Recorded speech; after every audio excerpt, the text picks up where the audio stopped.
নমস্কার বন্ধুরা, আজকে আপনাদের দেখাবো তালের মালপোয়া। আমি কিভাবে বানাবো আপনারা পুরো ভিডিওটা দেখবেন।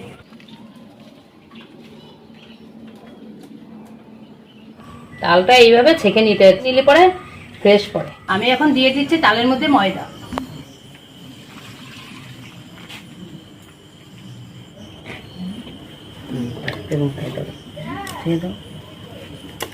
তালের মালপোয়া বানাবো বলে আমি কড়াইটা বসিয়ে দিচ্ছি।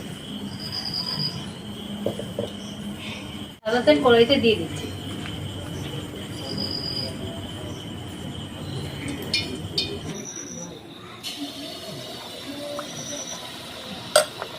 বন্ধুরা, মালপোয়া এইভাবে ভেজে নিতে হয়। এই দেখেন কি সুন্দর ফুলেছে, একদম মনে হয় কি রসগোল্লা।